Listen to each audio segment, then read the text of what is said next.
everybody, thanks for joining me here for Quick Tip Thursday. Today's session is on how to create a heavy grunge effect. It's actually a lot easier than you may think. Since I started working at Topaz, we've gotten so many requests on how to create a kind of gritty, contrasty, and textured effect that's pretty popular in certain types of imagery.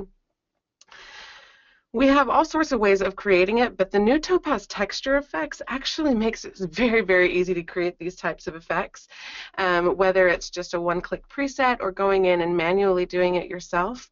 Either way, it's very, very simple. So let's go ahead and show you some before and afters really quickly, and then I think we're going to be able to get to all of these. So this particular effect, let me show you the before. This type of look looks really great on interiors or more urban type of imagery. It's not going to look really fantastic on pretty landscapes, but in some occasions it's perfect. So, and it's also good on portraits sometimes too, especially sports images. So that's after, and this was 3 adjustments added manually within Texture Effects to create this effect. This lighthouse image, here's before and after. This was one-click preset in our heavy grunge or gritty grunge category for the effects.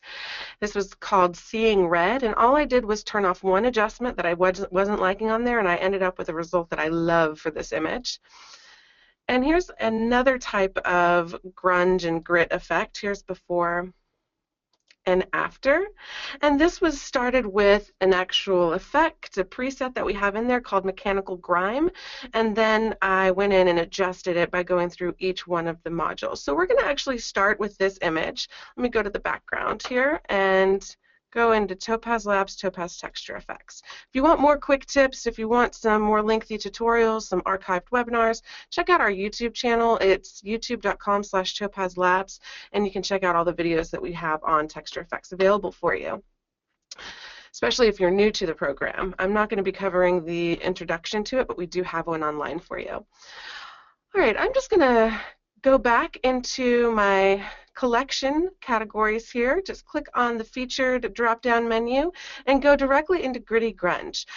I created this category to showcase these types of heavy grunge effects, and you're going to see some very dramatic results. So if you go in there, you can automatically just start scrolling through and see what might work for you. These are some of my favorite effects just because they're so much fun to create, and they completely transform your image. And this is my usual process because a lot of these presets or a lot of these effects I help to create, then I actually like them. So I go through the presets all the time. But once I got down to Mechanical Grime, I really like this type of effect on this image. There's 3 things that I really pay attention to whenever I'm creating a heavy grunge effect. One is going to be the overall tone and color. So heavier contrast, some more localized contrast when you're dealing with urban or interiors, and a desaturated effect. That's the first area I concentrate on. And then the sharpening, really getting that localized detail to stand out. That's really important in this type of heavier grunge effect. And adding in texture will help to create additional detail for you to sharpen up and make your grittiness even stronger. And then the last thing that I really focus on is toning. I really enjoy split toning when it comes to these types of effects, but there's all different toning options we have within Texture Effects. So I'm just going to click into this particular effect to pull up the different adjustments that I have added for this effect. My favorite thing to do is, when I open up an effect, is to turn everything off by just clicking the eyeballs. And then I'll go from the top to the bottom and see what the effect creates, or all these adjustments create. So even with this basic adjustment, if you open that up, you're going to see that the saturation levels have been decreased about 25%. That's pretty standard for some of the heavier grunge effects that I've created. The clarity is boosted quite high, really bringing in some of that localized contrast. You see it's pulling out all those details and grit and grime so well. It's a really great place to start. And then you'll see a deepening of the shadows here. and some other contrast happening as well. There's also some temperature shifts. I'm not a huge fan of this particular temperature shift, so I'm going to bring back in a little bit more warmth and also bring back in a little bit more magenta, kind of zero everything out. In fact, I'll just zero out by double-clicking the names of the sliders, get that back to 0. So there's my basic adjustment. Then I have a texture. And this texture isn't super strong, but it does something really nice to the areas that don't have a lot of texture, like the sky and over here on the left-hand side. Let's go ahead and zoom in just a little bit. Maybe we'll go to 100% actually, and take a look at what this texture is actually doing on the car. Here's before and after the texture is applied. Same idea. Let's go take a look at the sky as well.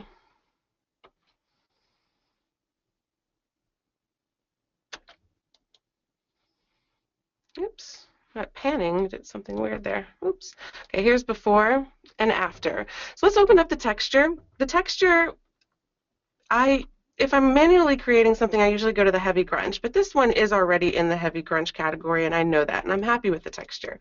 If anything, I want to increase the detail, and I can easily come in and increase the strength of the overall texture applied to increase that effect, and then come down to my detail, and you'll see within the sky that you start bringing out a lot of that extra kind of grungy effect, and that's what you really want to focus on whenever you're trying to create this type of effect.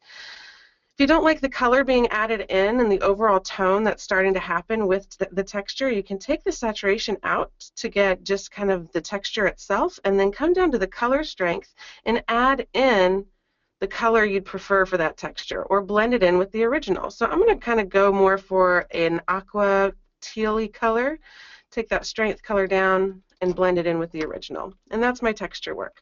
The next one is the color overlay adjustment. Let's see what it did. Okay, that's actually really nice. It took all of the highlights, and instead of going really bright, kind of brought some tone and creaminess into those highlights. I am going to take the opacity down and then go into my split tone and uncheck that so we can see how it works. And I really like the split tone. I'm just going to take the opacity down a little to decrease the strength, so I'm done there. And now I come down to my basic adjustment.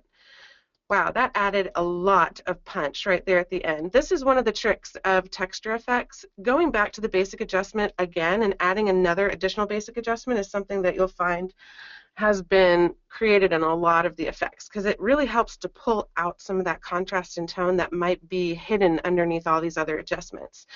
So when I open this up, I can see that the brightness has been taken down, which I actually don't mind. What I do mind is the blocking up of the shadows that happened really badly with this particular basic adjustment. So I'm just going to take that shadow slider and move that to the right. And it really opened up those shadows with the wheel and the doors over here. I like that. I don't need this much clarity because I've already brought out a lot of the grunge, but if you really want to bring some more out, just take that to the right and you'll see it all come out, all of that detail. I'm just going to add in a little bit more clarity. The saturation now, instead of adding the saturation of the original color back in, you're actually adding the taking all of these adjustments and all those color adjustments and adding in that type of color saturation. So you can really start to play with the tone that you've added in there already. I'm just going to push it up a tiny bit and I'm happy. So that's one way of working with the grunge effects, going into texture effects, going to the heavy grunge category and selecting a preset, going into the effects adjustment panel and just making it your own by going through each one. Another way of working with the program, I'm going to say OK and bring in the lighthouse. The lighthouse is something that I find myself doing a lot when it comes to these heavier, more dramatic effects. Just going straight and using a preset and maybe turning something on or off, and it's that quick. For this particular one, I went through the same process. So here's gritty grunge category. I just scrolled through till I found something I loved. And actually, this particular image does really well with these heavier grunge effects because it has all that space in the sky just to take all of that texture and really highlight it. So when I got down to the seeing red effect, I was immediately taken by it. But the one thing that I did not like was kind of the flattening out of the shadows right here in the corners on the bottom. And I knew right away that that was a lighting effect that was placed in. So I clicked into the effect to get into the adjustment panel. I don't know, there we go. And just turned off the light leak, and it was as simple as that. Pressed OK, and I was happy with my final result. The last way I want to show you how in the last couple minutes here is how you can quickly create your own customized heavier grunge effect by thinking about the different areas I spoke about in the beginning, the saturation, the color, the overall tone, the actual texture itself, and bringing out that detail. Let's go to the stairs preset, or effect, I'm sorry, image. I'll get it right. And go into Texture Effects. And I'm going to start with my basic adjustment. And I'm going to start fresh. So I'm just going to come up to this upper right hand reset button and press reset and then OK. And it's going to give me my original image with a fresh adjustment stack. And I'm going to say add adjustment, basic adjustment.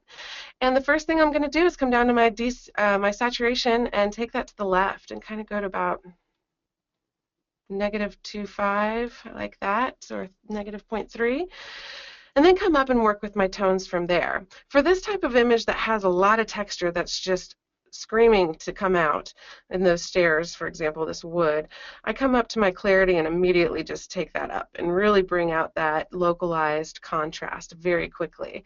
And then if I want to add additional contrast to kind of get a more grittier, grungier, high contrast effect, I do so with my shadow and highlight slider, and I'm pretty happy right there. I'm ready to move on.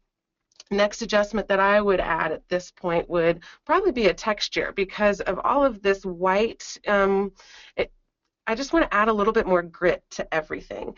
So I'm going to go texture, go into my heavy grunge category, and I'm immediately going to go down to my blending mode and maybe go into something like overlay, which is a contrast mode that's going to give me it's going to allow the contrast to still be there, but will still show some of that texture that comes through. I'm just scrolling over and seeing what I like, and I actually like the original one that it started on. I'm just going to increase the opacity of that, maybe increase that detail to add in a little bit more grunge. You see it coming through on the steps and on the stairs itself. I'm going to take out the saturation and maybe add in a little bit more blue. I'm a real fan of blue within the shadows. Finish there. The last area that I would make sure to focus on would be some sort of toning capability. So for this one, I'm going to do a split tone and just do a quick warmth in my highlights and coolness in the shadows. I like that. It's a little strong, so I'm going to come down to my opacity slider and just take that down to about 50. Here's before and after. Before, overall, and after. And that whole process, with me even explaining it, only took about 2 minutes. So once you know how to create the grunge effect, it's actually a very quick process to really dramatically change your imagery. I'm going to go ahead and take questions in just a moment, but we are at the end of the 15 minutes. This is a quick tip session, and I hope that this gave you some good insight into how you can quickly create a heavy grunge effect using Topaz Texture Effects. If you have any questions that I'm not able to get to in the next 5 or 10 minutes, or if you have to leave us now, you can contact us through webinars at topazlabs.com. If you want to sign up for upcoming sessions, you can do so at topazlabs.com/webinars. And I hope you're able to join us for next week's Quick Tip Thursday. Thanks, everyone. Bye-bye.